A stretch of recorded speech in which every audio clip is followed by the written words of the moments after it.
Vida de Jornalista no ar, eu sou o Rodrigo Alves e esse é um podcast para a gente conversar sobre jornalismo com quem faz jornalismo. Tô de volta ao Rio de Janeiro depois de ficar uma semaninha em São Paulo gravando episódios do Vida, principalmente para a série Memórias, que vai ao ar em agosto e setembro, com coberturas históricas do jornalismo brasileiro, mas também conversei com muita gente sobre a profissão, sobre podcast, muita resenha. Queria agradecer aqui a Marina Dias, coordenadora de comunicação da Agência Pública, que me recebeu lá na redação. Foi muito legal conhecer a redação da Pública, assim como a Gabriela Viana, que já esteve aqui no Vida, num episódio sobre o Vozes, Histórias e Reflexões, o podcast que ela pilota na CBN. Você certamente já conhece, o Vozes é um excelente podcast. Eu tive lá na redação da CBN para a gente bater um papo e teve o incrível Encontrinho do Vida, com ouvintes do podcast no Centro Cultural São Paulo. Foi meio de improviso, mas a gente conseguiu armar. Nossa, foi demais, hein? Fiquei muito feliz.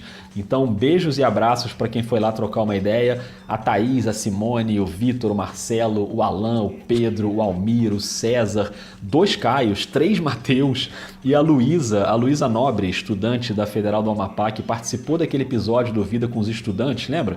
É um dos meus episódios preferidos. Se você ainda não ouviu, busca aí no seu celular, é o número 32.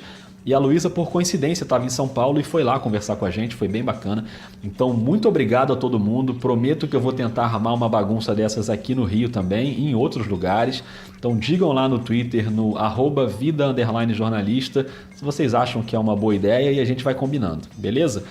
Então, vamos pro episódio, porque esse é um episódio muito especial, que eu já queria fazer há muito tempo, com uma das maiores jornalistas do Brasil. Nossa convidada hoje é a Patrícia Campos Melo, da Folha de São Paulo.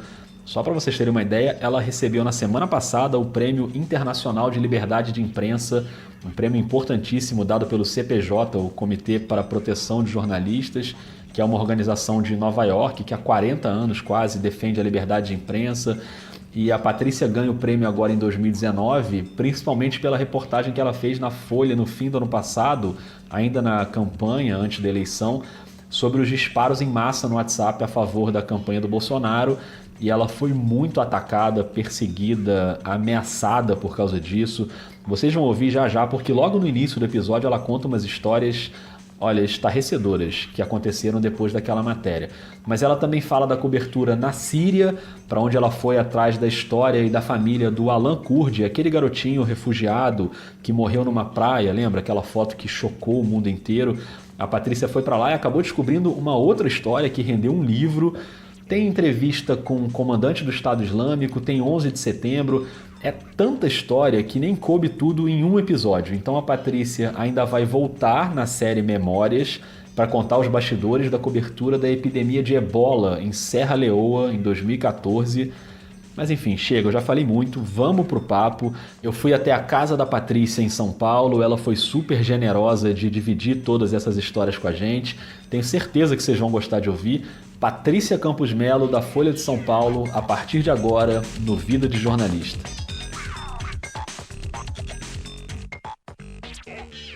Bom, primeiro queria começar te agradecendo por me receber aqui, a gente bater esse papo. Já queria há muito tempo fazer episódio contigo e admiro muito seu trabalho. Então, obrigado por abrir esse espaço e dividir aqui as experiências com a gente. Eu que agradeço, imagina. Eu sou super fã do podcast, queria muito fazer. Que bom. Só a gente não estava conseguindo combinar as agendas, mas finalmente deu certo. Então, Patrícia, você acaba de ganhar o Prêmio Internacional de Liberdade de Imprensa, que acho que deixou todo mundo muito feliz, assim. Então, parabéns pelo prêmio também.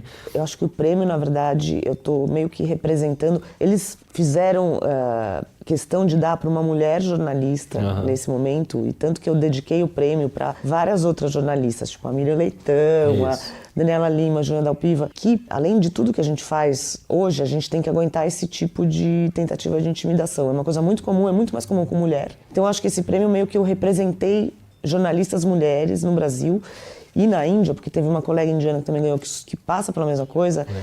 Então eu fiquei contente por isso, porque é uma coisa assim, que deixa patente, ó, isso não é aceitável. Esse tipo de coisa que estão fazendo, você acompanha, você também está no Twitter, etc.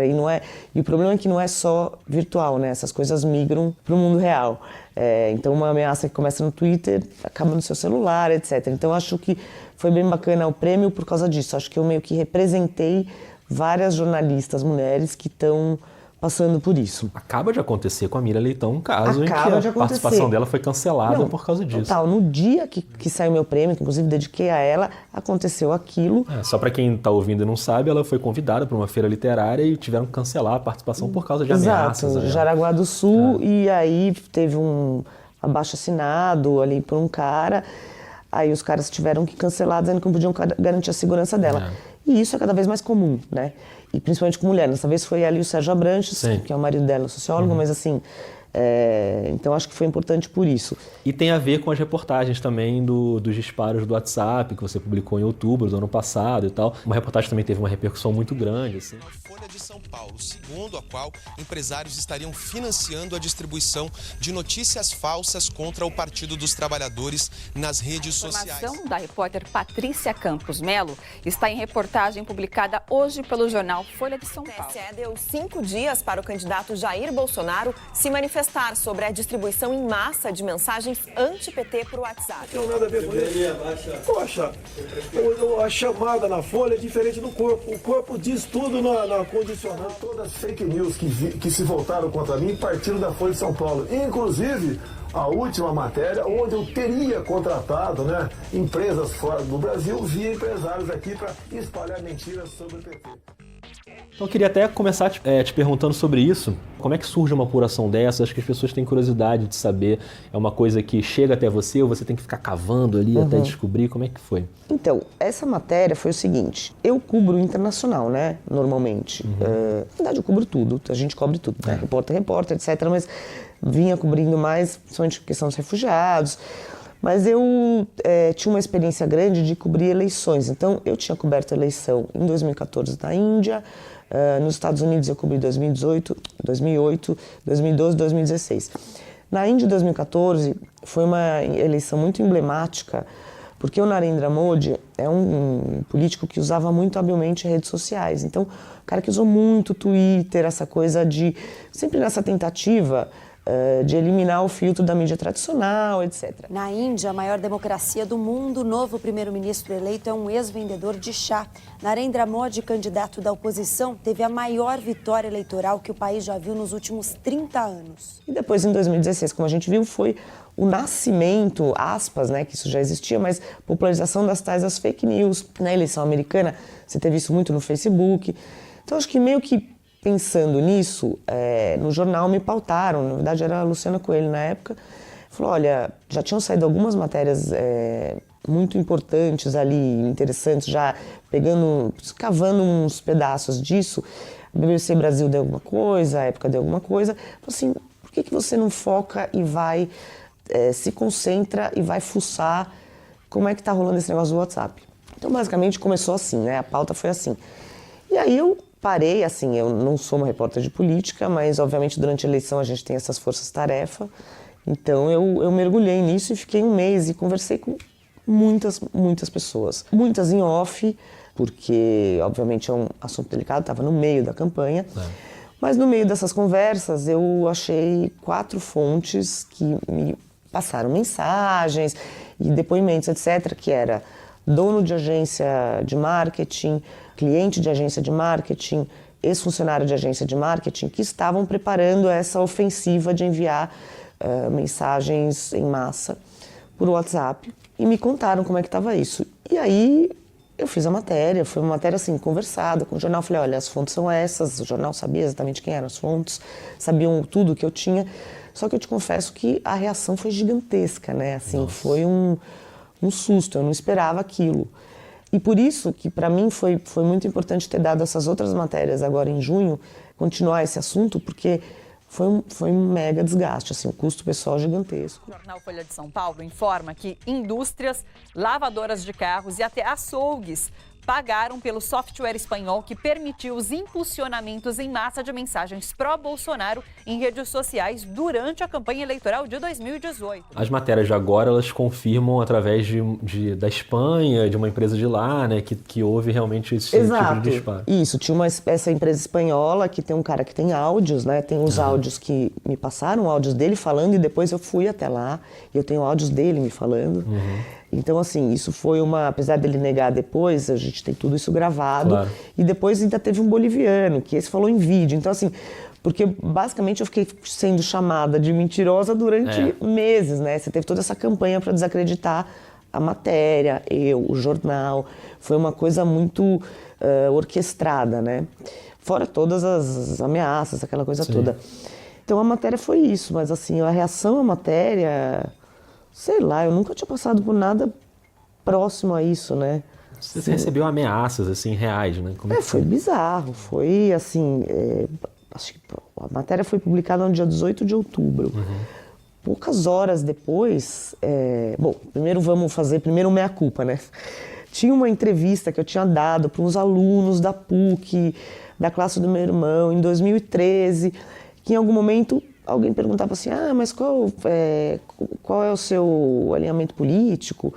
E aí eu cometi o erro supremo de falar, olha, eu sou uma pessoa de esquerda, eu sempre votei no PT, mas isso não influencia em como eu estou fazendo minhas matérias, eu inclusive no grupo política, entendeu? A gente tem que ser imparcial, blá, blá, blá. E também, isso foi em 2013, né? Assim, isso não quer dizer nada, quem será que eu votei depois? Mas, claro. Anyway, foi um erro, né? Eu sempre falo assim, quando eu vou falar em faculdade, eu falo a primeira coisa, nunca, jamais digam em quem vocês votaram. Isso será usado contra você. E a parte do não influencia, as pessoas esquecem. Cortaram. Né? Eles editaram aquela porcaria, ficaram 5 segundos assim, eu sou de esquerda, eu sempre votei no PT. E aquilo viralizou, assim, vagabunda, puta, comunista, petista. Aí disso pra virar fake news, tipo, tinha foto que não era eu, com Haddad, falando, olha ela aí, tinha tudo, assim, você não pode imaginar. Aí disso, de xingamentos variados de políticos, pra você ter ideia como essas coisas ficam permanentes. Outro dia o meu filho, que tem 7 anos, ele chega no meu quarto e fala assim, mamãe, eu acabei de achar um vídeo seu na internet e tem um cara te chamando de vagabunda e sem vergonha. Eu falei, ai Jesus, eu queria assistir com você. Eu falei, bom, vamos ver. Aí eu vejo lá, quando você bota o meu nome no Google, uma das primeiras coisas que vem é um vídeo que é o Alexandre Frota, tem a foto dele, a minha foto, escrito vagabunda sem vergonha. Nossa, Patrícia. E é o Alexandre Frota me descascando do começo ao fim. E aí eu falei, tudo bem, filho, vamos assistir. Tentei explicar para ele, falei, olha, a mamãe fez umas matérias que as pessoas, algumas gostaram, outras não gostaram. E aí eu fiquei pensando assim, falei, mas o que eu vou falar, né, para um menino de 7 anos? Aí, porque ele virou e falou assim, mas mamãe, ele tá falando que você é sem vergonha. Aí eu falava assim, filho, pensa uma coisa, ele fazia filme pelado. Quem você acha que é sem vergonha? Sua mãe ou uma pessoa que fazia filme pelado? Eu não conseguia argumentar nada mais inteligente. Então, assim, essas coisas estão lá, né? Assim, pessoas, até teve uma pessoa que fez uma matéria para uma revista americana que foi falar com ele. E ele falou, eu gostaria de pedir desculpa para ela. Mas agora Inês é morta, né? Essa porcaria tá na internet e o meu filho tá vendo.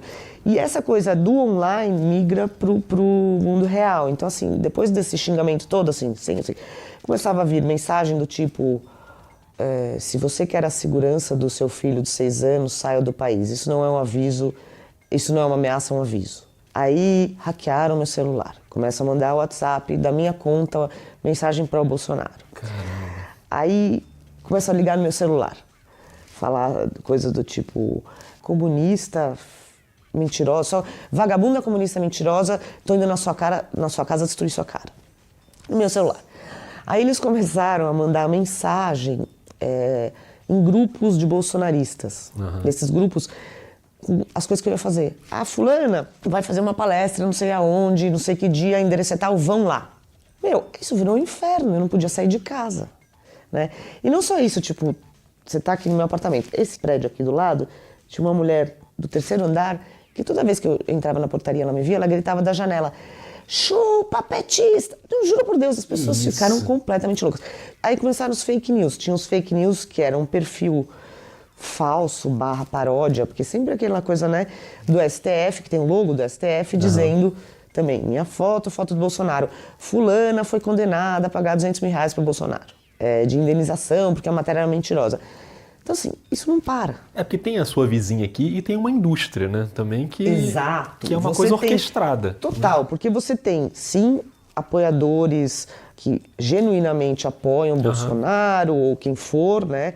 A gente está falando do Bolsonaro, mas podia ser qualquer outro. Claro, eu sempre quero deixar isso claro, não é uma coisa de partido 1 ou partido 2. Exato, né? E aí você tem bots que amplificam essa mensagem, você tem gente contratada, você tem gente subindo hashtag no Twitter, você tem gente distribuindo essas mensagens em massa nos grupos bolsonaristas, nesse caso, né, podiam ser do PT. Então, assim, é isso, você tem toda uma indústria que amplifica essas mensagens mais extremistas, sejam elas fake news, sejam elas propaganda, entendeu? Uhum. Então, assim, é impressionante o alcance de um meme, né? Impressionante. Incrível, assim, né? Todos os lugares tinha, fui com a minha mãe no clube e uma mulher amiga dela vem e fala, olha pra minha cara e fala assim, que vergonha. Nossa, que terror. É bizarro. Nossa. É uma coisa bizarra. Isso durou quanto tempo, assim, ou ainda dura até hoje? Então, o pico tem ondas, né? Assim, você teve de 18 de outubro até, vamos dizer, fim de novembro, era brutal, né? Essa coisa brutal, e ameaça, e xingamento, e meu celular, etc. Aí acalmou. Aí eu fiz mais umas 2 matérias, isso foi um dia surreal da minha vida, que foi assim, eu fiz 2 matérias, né? Que era uma de uso de bots e uma de como eles estavam usando CPF de idosos, né, para registrar os chips, para fazer os disparos, que é uma coisa super tosca. Aí eu embarquei num voo para Doha, porque eu ia participar de um negócio lá, cobrir um negócio, 16 horas de voo sem internet. Cara, quando eu pousei em Doha, tinha 2 fake news. A fake news de que eu tinha sido condenada pelo STF e uma fake news que, na verdade, era uma... Naquela semana, a revista Time fez aquele negócio de pessoa do ano e deu para 4 grupos de jornalistas, que era uma delas a Maria Ressa, que é uma filipina incrível, etc. E eu era mencionada na matéria, mas assim, no último parágrafo, não sei o quê. E aí, acho que os caras falaram, vamos tirar um sarro, e um site de paródia, um perfil da Mônica Bergamo fez um negócio, a Patrícia ganhou pessoa do ano, tirando sarro. Só que aí teve umas pessoas super bem intencionadas, tipo a Miriam Leitão, tipo o Chico Pinheiro, que retuitaram achando que era verdade. E era um perfil fake. E aí, um cara um blogueiro, twitteiro, bolsonarista, fez um tweet em cima disso, destruindo, falando, olha aí a imprensa tradicional, né? E aí o Bolsonaro foi lá e retuitou. Nossa. E quando ele retuita alguma coisa, é um inferno. E é uma prática dele, né, fazer isso. Super, como ele fez com a Constança, né? Só para explicar para quem não lembra, a Constança que a Patrícia cita é a Constança Rezende, do jornal Estado de São Paulo. E no mês de março, o Terça Livre, que é aquele site apoiador do Bolsonaro, publicou uma matéria citando uma conversa em inglês da Constança com um estudante que fazia lá um estudo comparativo entre o Trump e o Bolsonaro. E segundo o Terça Livre, ela dizia que queria o impeachment do presidente e queria arruinar a vida do Flávio Bolsonaro, naquela questão lá das movimentações suspeitas do Flávio Queiroz, que é ex-assessor do Flávio Bolsonaro. Mas ela não falava isso na gravação, foi uma tradução falsa, distorcida. E o próprio site francês que hospedava o blog onde estava essa gravação, depois soltou uma nota dizendo isso. Mas o Bolsonaro postou a matéria do Terça Livre no Twitter, atacando a Constança, postou o vídeo. Ela é filha do Chico Otávio, outro jornalista super importante, que já fez reportagens com denúncias contra o governo. A Constança, obviamente, foi massacrada pelos seguidores do presidente, assim como a Patrícia também foi. E quando o presidente, ou então o presidente eleito, retuita um negócio, isso ganha uma dimensão gigantesca. Então aí, de novo, nesse ínterim que eu estava 16 horas voando de São Paulo para Doha, surgiram 2 fake news com o meu nome. Então você tinha, assim, zilhões de pessoas me cumprimentando por um negócio falso e zilhões de pessoas me xingando por um negócio falso. Nossa. Aí tudo bem, daí acalma. Aí eu pego e escrevo mais... Daí rolou o negócio da Constança. Aí de novo um monte de meme com a minha cara e a dela, ou só com a cara dela, ou só com a minha cara, etc. Aí outro dia vem uma mensagem de um cara no Twitter, o cara sabia o número da minha conta bancária, onde eu tinha a minha agência, falando assim, eu sei que você recebe uma mesada do PT. E eu pensando, meu Deus, né? Cadê esse dinheiro, né? Que não tá chegando. Que não tá chegando, né?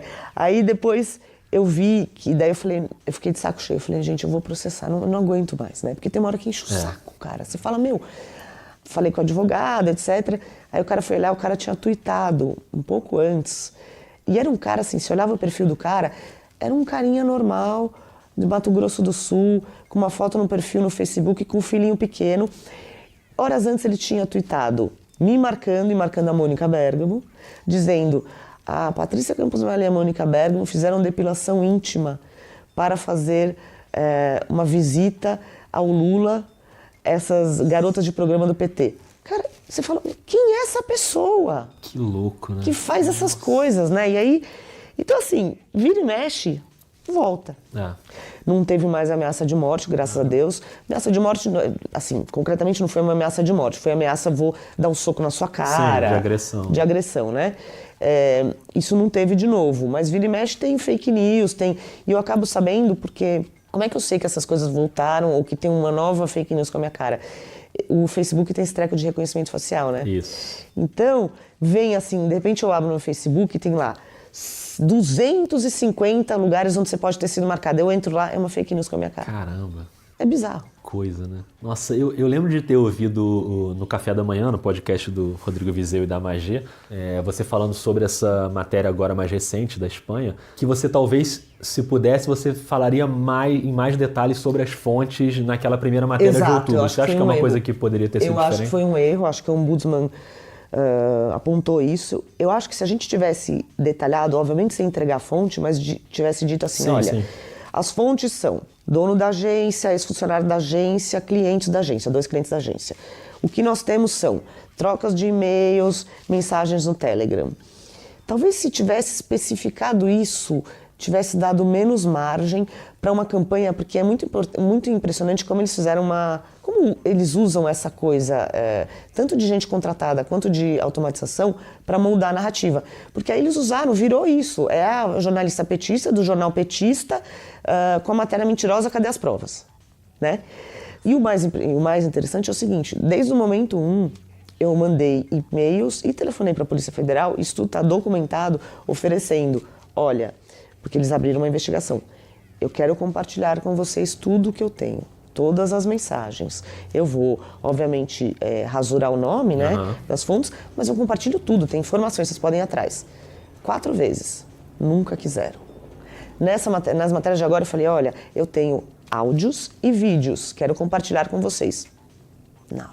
E a investigação também não deu nada. Ninguém foi ouvido em 9 meses. Ninguém, nenhuma única pessoa. E o cara que era um dos principais suspeitos, que é o dono da Quick Mobile, que é uma agência que inclusive tinha feito e tinha sido multada, porque fez isso com SMS para Dilma em 2014, e dessa vez foi uma das agências que, segundo as minhas fontes me disseram, foi que mais fez, tiraram o cara do processo porque falaram que não conseguiram encontrar ele. Ou seja, o cara tem 18 endereços. Então, assim... Não dá para entender.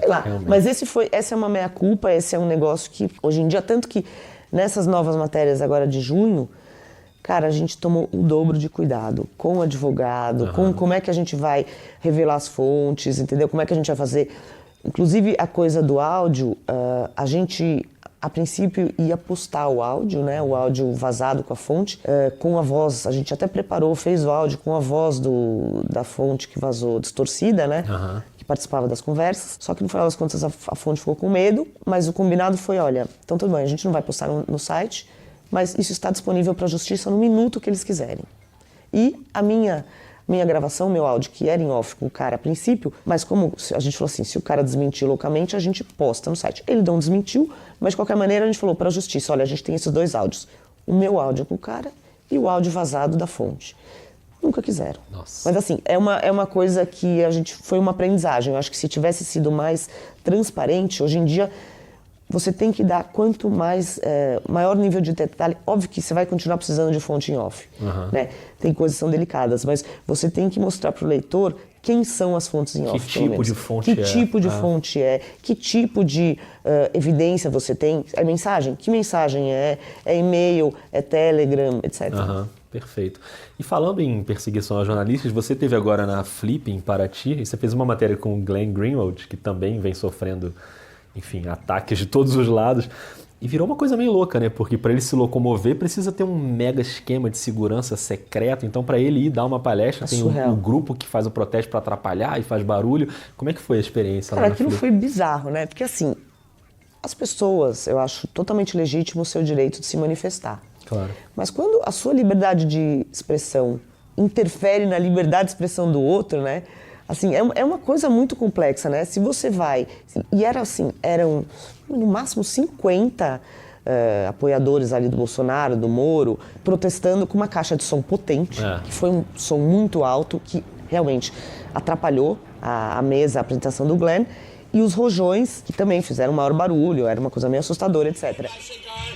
Quando already say a calmo um pouco, mas até hoje não, por causa disso tem pessoas aqui. Mas, na realidade, acho que isso está mostrando que jornalismo pode fazer neste país, porque até agora, tem uma facção muito poderosa neste país, o Sérgio Moro e a Força Tarefa do Lava Jato, que estão fazendo coisas com consequências muito graves. Imagina, o cara que ganhou o Pulitzer, que revelou todo o escândalo da NSA, de repente, hoje em dia, ele anda 24 horas com um guarda-costas, tem não sei quantas câmeras na casa dele. Para ele chegar lá, o pessoal da Flipei teve que fazer um esquema. Por quê? Ele não podia passar no meio da cidade, né, para chegar no barco da Flipei, porque era perigoso, né? Então eles tiveram que fazer um jeito, e tudo super secreto, para transportar ele numa lanchinha, numa voadeira, para chegar no barco da Flipei para ele poder falar. E toda a operação era surreal. Eu lembro que eu cheguei lá e tudo muito assim, né, por motivos de segurança. Tem muito maluco na rua. Claro. Entendeu? Você nunca sabe qual é o limite de um cara ser um doido de internet para um cara ser um cara que vai jogar um rojão na cara dele. Isso, né? Então, assim, essa segurança se justifica. Eu não sabia exatamente onde eu ia encontrar ele até o final, até o último minuto. Então, teve cenas, assim, meio surreais, porque eu cheguei lá com o fotógrafo. Então tá, você vai no Cais Marítimo, que é um lugar meio afastado, né? Cheguei lá, só que só tinha um monte de pescador, aquele... Né? Eu falei assim, gente, será que eu tô no lugar certo? Os caras meio que não respondiam, né? Daí, de repente, eu vejo um cara chegando com uma câmera, né? Aí eu falei pro fotógrafo, vamos lá falar com ele, né? Eu cheguei pro cara e falei assim, então, você tá aqui esperando alguém, né? Aí o cara olha pra minha cara e fala, alguém? Eu falei, gente, isso é muito surreal. Isso tá na matéria, inclusive. Aí eu falei, beleza, então eu também tô aqui esperando alguém, né? Aí a gente ficava, daí chegou o Glenn num carro, com segurança. É assim, é surreal. O cara agora vive assim. Parece um criminoso, né? Como se fosse um criminoso que tem que ficar se escondendo porque simplesmente fez o trabalho dele. Exato, entendeu? É muito louco. É tudo bizarro. É muito bizarro. Tempos difíceis. E depois essa história da Miriam também, que foi... Não, depois essa história da Miriam. E a Miriam, é impressionante, o nível de agressão que ela sofre. Nas redes, quantidade de memes com a cara dela, é tipo... E uma pessoa que já passou por tanto na vida em foi relação torturada, a... Né? É assim, uma história tão de luta, assim, enfim, é muito complicado. Patrícia, falando ainda sobre algumas coisas de política, eu queria que você falasse um pouco sobre aquela entrevista que você fez com o George Bush, mas antes... Sobre o 11 de setembro, que você estava lá, né? Você morava lá, mas você não estava trabalhando para nenhum lugar. Como é que foi esse momento? Eu fazia mestrado lá, na Universidade de Nova York, e aí eu não estava trabalhando, né? Eu trabalhava assim, na faculdade, tirando xerox, tipo aquelas, né? Perrengão de estudante. E o engraçado é que eu fazia estágio, estava fazendo um estágio no Wall Street Journal Americas, que era aquela edição em português que saía... Porque para se formar no mestrado você tinha que fazer um summer job, né? Que era um estágio. E o muito louco é que todo dia eu descia na estação World Trade Center de metrô, porque o Wall Street Journal ficava no World Financial Center, que é atravessando a rua. Então, assim, só que eu entrava mais tarde por causa dos horários, né? Então, eu me lembro muito aquele dia que tinha uma amiga que ela me ligou assim de manhã e falou assim, liga a TV, acho que você não vai trabalhar hoje, né? Eu falei, por quê? Eu liguei a TV, aquela cena, você falava assim, gente... From Lower Manhattan, 2 planes, one hitting each of the Twin Towers at the World Trade Center.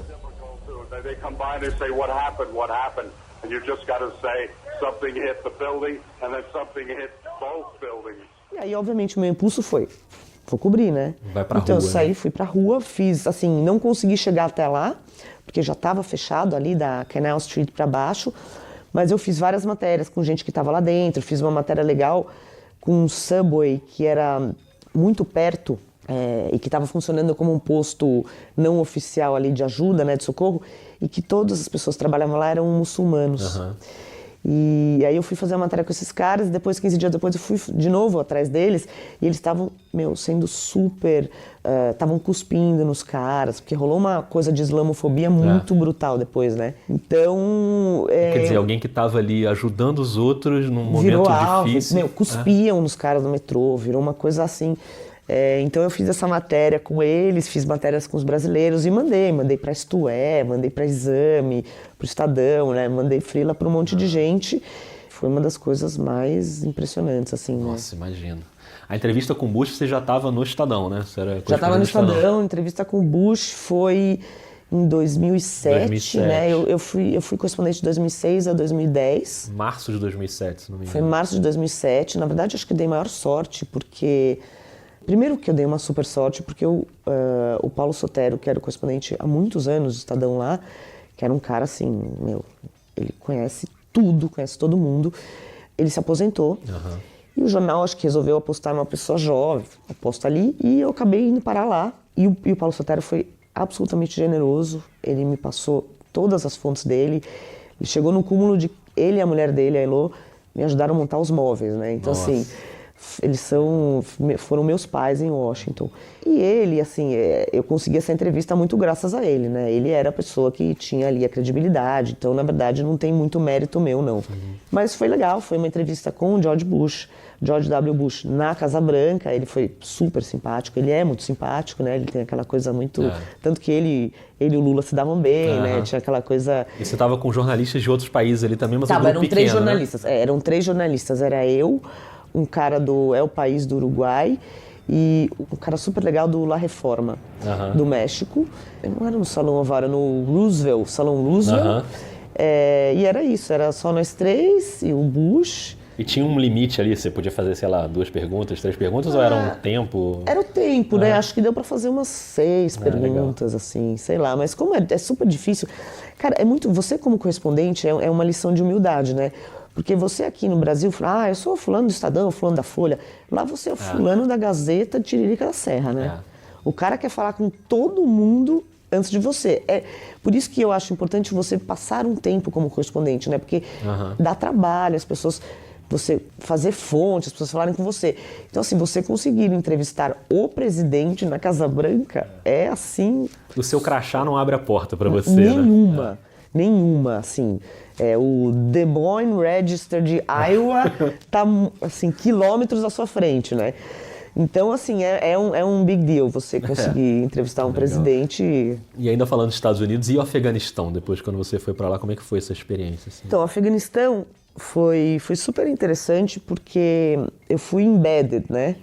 Como é que surgiu essa história? Quando eu estava lá de correspondente, eu fiz algumas matérias em bases militares. Do tipo dos caras, como é que eles treinavam para ir ou para o Iraque, para o Afeganistão, eu comecei a me interessar. E aí eu tinha curiosidade, assim, como eu estava cobrindo muito isso, inclusive de piloto de drone, de lá, né, essas coisas assim, como é que é você ser um piloto de drone, né, você do conforto do seu lar, no estado de Nevada, estar basicamente matando pessoas no Afeganistão, com o seu joystick. Mas eu tinha muita curiosidade de sair do ar-condicionado e ver isso em loco. U.S. Marines stormed into the Taliban-held town of Dahana in southern Helmand province. The first U.S. troops ever to set foot in this Taliban stronghold. Você ir embedded, que é você vai embutido com a tropa, né? Você passa ali, você dorme na base, você sai em missão com os caras. É uma coisa que tem muitas limitações, mas muitas vantagens. As vantagens, você chega em lugares onde muitas vezes você não chega como jornalista solto, né? Porque você está no front, você está saindo em missão com os caras, você ganha um tipo de acesso aos caras. Em tese, os caras não podem falar de política, não podem, mas você está tomando café, almoçando o tempo inteiro com os caras, então você ganha algum tipo de intimidade, então você tem um tipo de matéria que é muito interessante, né? Um nível de acesso. Agora, obviamente, é uma cobertura totalmente parcial, é só o ponto de vista dos caras, entendeu? Tanto que eu fiquei um tempo lá, acho que foram quase 20 dias em 3 bases no leste do Afeganistão, e depois eu desembedei e fiquei um tempo em Cabul fazendo matéria com civis. Senão é uma coisa distorcida, né? É limitado, claro. Deu para fazer várias matérias, né? E é muito interessante, deu para ver como os soldados que estavam lá tinham consciência da roubada que eles estavam, né? Porque os Estados Unidos estava tentando fazer uma coisa que a União Soviética tinha tentado antes, o Reino Unido tinha tentado antes, que era construir uma nação, uma coisa ali. Só que, gente, eles, né, essa coisa de construção de nação em países onde você tem um problema, né? Um vácuo de democracia, uma guerrilha, etc. E eles tinham noção de quão inútil era o que eles estavam tentando fazer ali. Né? Você tentar ganhar confiança, você tinha pessoas que estavam ali, você tinha o Talibã, você tinha que convencer as pessoas locais, olha, fica nosso amigo e apoia a gente, entrega o Talibã, sendo que eles sabiam que daqui a um ano os americanos iam embora e o Talibã ia continuar lá. Claro. Né? Então esse tipo de... foi bem interessante, assim, nesse sentido. Eu vou te contar uma história rapidinho, que eu não vou nem usar no episódio, mas que eu lembrei agora. Bom, eu não ia botar essa história no episódio, até porque eu já contei essa história rapidamente no episódio com Ariel Palacios, e contei uma vez no Twitter também. E além do mais, eu não tenho nada que ficar contando história minha aqui, né? Vocês estão aqui para ouvir os convidados, ainda mais quando a convidada é a Patrícia Campos Melo. Mas vocês vão ver depois que ela pediu para eu não tirar a história, então se ela pediu, a gente aceita. Vamos lá. Quando eu estava no JB nessa época, tinha um porta-aviões americano, Nimitz, que era super famoso de guerras e que estava aposentado e veio para a costa brasileira, uma exibição e tal. E uma história que eu passei com o Boechat. O Boechat tinha entrado no jornal como diretor e entrou com a missão de demitir 70 pessoas. O JB todo ano tinha um grande passaralho. E eu trabalhava no caderno de literatura nessa época, ele me botou na lista de demissão. E aí, como teve um certo pedido assim do pessoal, ele falou, então vou fazer o seguinte, eu vou deixar você aqui um mês trabalhando comigo, você vai fazer as pautas que eu vou te passar para ver se realmente você merece ficar aqui. Nossa. A primeira pauta foi, você vai para esse porta-aviões americano que está aqui, eu quero que você arranque dos caras que eles queriam estar lá atirando em Talibã em vez de estar aqui. Eu falei, poxa, como que eu consegui isso? Era uma visita guiada do exército americano, vocês não iam nem deixar eu falar. E aí eu fui e deu tudo errado. Primeiro que para pousar já ficou todo mundo enjoado, porque você tem que fazer uma manobra para pousar no porta-aviões. Porque foi com um aviãozinho... um aviãozinho dos Correios brasileiro que para pousar ele faz uma manobra. Gente, você tem que deixar essa, não corta não, deixa isso no episódio. Acho que eu já contei essa história no podcast em algum momento. Mas conta de novo, é muito boa. E aí, resultado, não deu nada certo, não consegui nada que ele queria. E ele tinha todos os motivos para falar, você falhou, né? Primeiro eu vou te... E ele insistiu e foi me passando outras pautas e tal, mas pautas super cabeludas. E eu acabei ficando depois 8 anos no jornal. Mas eu sempre que alguém lembra de Afeganistão, eu lembro dessa história. Outra... por exemplo, eu fui para Guantánamo 2 vezes. E tem essa coisa, né? É muito ambiente controlado, né? É o que eles querem mostrar. Então, assim, essas coberturas são bem difíceis. É muito complicado. Tudo assim, é uma filinha que você vai andando, você não pode olhar pro lado para falar com o outro. Em Guantánamo era assim... Para tirar foto, você pode tirar foto. Você só pode pegar dessa bandeira aqui até a ponta daquela cerca. Você não pode entrevistar nem falar com nenhum detento. Tinha que passar... O telefone estava escrito assim, você está sendo... You're under surveillance do NSA. Você está sendo gravado. Era tudo muito monitorado. Assim. E eles queriam fazer a gente acreditar. É o famoso press tour, né? Queria fazer você acreditar que olha como a gente está tratando bem esse pessoal. Só iam mostrar como melhorou daquele tempo que a gente deixava os caras numa gaiola com um cachorro latindo. Claro que não era isso, né? Lógico que não. Mas uma outra passagem que eu queria que você comentasse, que foi muito marcante, acho que pra você, foi a da Síria, né? Que, enfim, rendeu um livro, né, pra você, o Ludmila Kobani, que era uma história que não era a história que você estava perseguindo lá. Você foi motivada pela foto do menino, Alan Kurdi, né? Que é aquela foto que chocou todo mundo, do garotinho morto na praia. Como é que disso virou a história do casal, que é uma história de amor no meio da guerra, assim? Cara, aquelas coisas, né?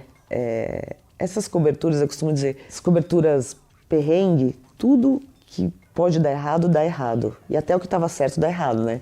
Então, basicamente, eu tava na Turquia, e aí eu meio que tinha ali arranjado com um fotógrafo, fixer, que ia me acompanhar, etc. E no fim das contas não deu nada certo. Meio que o esquema, não vou entrar em detalhe, mas assim, o esquema fiquei na mão, tá? Fiquei ali num perrengue e precisava arrumar um jornalista para me ajudar lá, né? Não conhecia ninguém, eu tava nessa viagem, era a convite do governo turco e tinha uns jornalistas junto e eu falei, eu tô desesperada, né? Porque eu tenho essa pauta, eu quero ir para Kobani, que é a cidade de onde vieram originalmente o Alan Kurdi, os pais do Alan Kurdi, não sei o quê.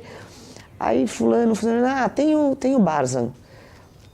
O Barzan é um jornalista lá, ele fez bastante cobertura, etc, etc. Me passaram o telefone, falei com ele rapidinho e era só o que eu sabia dele, né?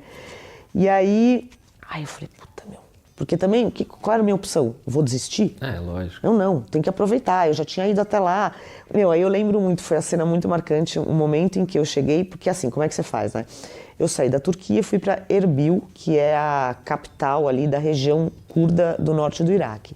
Aí de Erbil, eu peguei um táxi, com um motorista de confiança do cara que era o cônsul honorário na época, porque você tinha que dar uma volta enorme para chegar na fronteira do Iraque com a Síria, porque na época o Estado Islâmico ainda controlava Mossul. Então você dava uma volta ali, né? Aí fui com esse cara que não falava uma palavra de inglês, e eu não falo árabe, nem sorani, nem kurmanji, que são as línguas curdas. Aí você chega... Tem que, primeiro, para você conseguir tudo isso, você precisa ter autorizações. Autorização do governo regional curdo do Iraque e autorização da milícia curda. Porque a entrada é uma entrada clandestina pelo norte, e para isso você entra sem visto, né? Ilegalmente, só que com a papelada ali da milícia curda, que é quem é o governo de facto da região. Então, cheguei lá na fronteira, aí você dá seu passaporte, entra numa voadeira de alumínio, com um monte de gente carregando saco de arroz, né?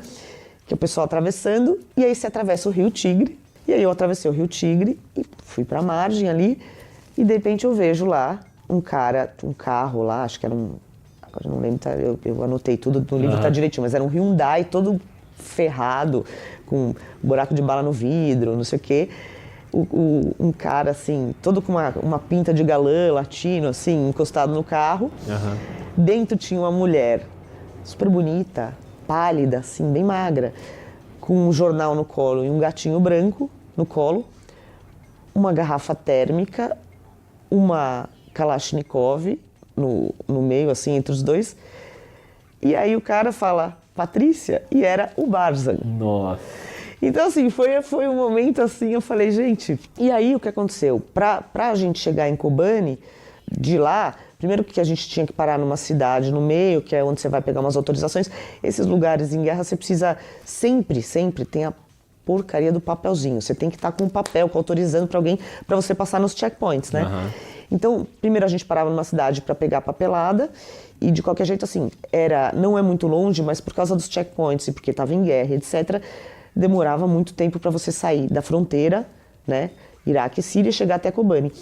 E foi nesse trajeto que eles foram me contando a vida deles. Legal. E que era uma vida incrível, um romance maravilhoso de como os caras tinham casado e passado a lua de mel no cerco do Estado Islâmico a Kobani. Então assim, você fala assim, gente, que história incrível, né? Na hora você sabia que ia dar livro já, ou você achou que ia dar reportagem? Então, é engraçado, né? Eu sabia que ia dar reportagem na hora, porque eu falei, gente, que pessoa, que casal maravilhoso, que história sensacional. E uns meses antes, um editor da Companhia das Letras tinha ido almoçar comigo e falou assim, então, você não quer fazer um livro pra gente, né? Eu falei, gente, eu não tenho um livro, né? Eu não tenho uma história. Tipo, eu acho que um livro é isso, você tem que ter uma história espetacular pra contar, né? Cara, daí eu vi isso, daí eu fiquei com aquilo na cabeça. Quando eu cheguei em São Paulo, fiz a matéria, e fiquei muito amiga deles, né? Eu sou amiga deles até hoje, eu gosto muito deles, eles são muito legais. Que legal. E estão lá ainda, né? E aí eu cheguei e liguei pro editor, que era o Flávio Moura na época, falei, Flávio, eu tenho uma história. Essa história é um casal sensacional, a gente tem que contar essa história. Que maneiro, e aí legal. Foi assim. Nossa, muito bom. Você chegou a falar com o líder do Estado Islâmico lá, não foi? Não era líder, ele não era líder, ele era um líder, um comandante regional ali. Sim. Foi uma outra vez que eu fui para lá, ele estava preso, era uma coisa muito delicada, é muito controverso você entrevistar prisioneiro, né? Você tem que ter todos os cuidados, eu tive uma autorização dele, foi muito conversado, porque é muito difícil você cobrir o outro lado nessa guerra, né, com o Estado Islâmico especificamente. Por quê? Porque ninguém entrevista o Estado Islâmico e ninguém entra no lugar do Estado Islâmico, né? Agora, hoje em dia, eles já não têm território, mas na época, né, teve pouquíssimos jornalistas que conseguiram. Teve um alemão que entrou em Mossul quando ainda estava sob o Estado Islâmico. Então, assim, existe um interesse jornalístico de entender, né, o outro lado, no caso. Ao mesmo tempo, você tem que respeitar, você tem toda uma convenção, todas as regras da Convenção de Genebra de prisioneiros de guerra, né? Como é que você vai entrevistar? Mesmo aqui no Brasil, por exemplo, eu já fiz matérias com mulheres presas, tem muitas estrangeiras presas aqui de mula de drogas, acusadas, né? Cara, como é que você sabe que ela está falando com você voluntariamente, não pressionada? Então, foi uma negociação muito delicada, Foi muito delicado fazer a matéria, né? Eu fiquei ali 2 horas e pouco conversando com ele. Foi super interessante porque, cara, ele não é... O título da matéria foi infeliz, eu acho, né? O título da matéria era Cabeça de Terrorista. E eu me arrependo de ter deixado sair esse título porque isso é muito unilateral, né? O que eu achei interessante é, cara, você entende o que leva um cara... Você não está legitimando, mas o que leva um cara a fazer isso? O que leva um cara a... Para eles, essa coisa do Estado Islâmico, na verdade, era uma reação.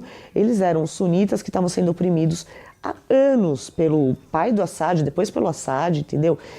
No caso, esse cara específico, a família dele tinha morrido gente, tinha sido numa cidade, em Homs, onde ele morava, etc, entendeu? Então, assim, você entende meio que quem é essa pessoa, né? Não é assim um cara... Não existe esse maniqueísmo, o terrorista, né? Então, e eu perguntei pra ele tudo, perguntei assim, nossa, mas é legítimo, então, você matar a pessoa porque ela não segue a versão estrita do islamismo? Então, assim, foi muito, muito interessante. Patrícia, tem uma cobertura sua, que é a epidemia de ebola em Serra Leoa, mas a gente não vai falar dela nesse episódio, então a gente vai fazer uma pausa agora e encerrar esse episódio, mas quem está ouvindo pode ficar tranquilo, porque a gente vai ter a série Memórias, que vai ao ar em agosto e setembro, e a gente vai ter um episódio só sobre Serra Leoa, com a Patrícia contando. Então, Patrícia, eu queria fazer uma breve interrupção aqui e te agradecer por dividir com a gente todas essas histórias. A gente podia falar de várias outras, de Índia, enfim, a carreira da Patrícia daria um episódio de 10 horas. Mas obrigado demais por participar do Vida de Jornalistas, que eu tenho certeza que quem ouviu até agora adorou. Obrigadão. Obrigada, eu que agradeço. Muito bem, então é nesse clima de expectativa, querendo mais histórias, que a gente encerra esse episódio do Vida de Jornalista. E fiquem ligados, porque a primeira temporada está quase acabando, o podcast vai completar 1 ano, e aí quando chegar agosto, começa a série Memórias, com bastidores de coberturas históricas do jornalismo brasileiro, e a Patrícia vai voltar para contar como foi a cobertura daquela devastadora epidemia de ebola na África, quando ela foi para Serra Leoa em 2014, foi a única brasileira naquela cobertura. Agora, como eu tô bonzinho hoje, eu vou botar agora um trechinho bem curtinho, só para vocês sentirem como vai ser esse episódio da série Memórias. Enchemos o carro de combustível, água e o raio da barrinha de cereal, né? E saímos lá, rumo, tentando chegar em Kailahun, que era o epicentro da epidemia e que era onde o Médicos Sem Fronteiras tinham feito esse hospital, né? Tinham montado o hospital. E aí, a gente pegou o carro, o primeiro lugar que a gente parou era uma cidade que chamava Kenema, que tinha um hospital público. E aquilo era devastador, porque você imagina assim, um país que os caras não têm dinheiro para comprar luva. Então, os médicos e as enfermeiras estavam morrendo que nem mosca. Nossa. Entrevistar as pessoas, em tese você tinha que manter uma distância de 1,5 metro. A gente entrevistou pessoas que estavam com ebola dentro do hospital. As pessoas que estavam em situação melhor, porque quando essa pessoa estava muito mal, ela fica lá dentro, não consegue se mexer. Essas que já estavam, né? Então a gente entrevistava com uma distância de 1,5 metro. Mas é tudo assim, eu sempre me sentia mal de estar com medo das pessoas, sabe assim? Pois é, imagino, né? O que essa pessoa está pensando de mim, que eu não estou querendo chegar perto dela. Exatamente, né?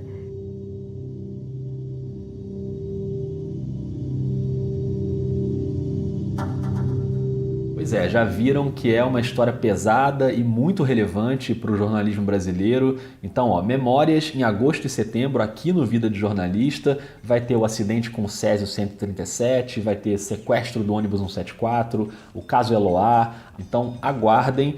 E se você gostou do papo com a Patrícia, tenho certeza que você gostou, então não esquece de espalhar por aí, manda para os amigos, compartilha aí para todo mundo poder ouvir. E a primeira temporada ainda não acabou, então a gente ainda volta antes do começo da série, combinado? Um beijo, um abraço e até mais!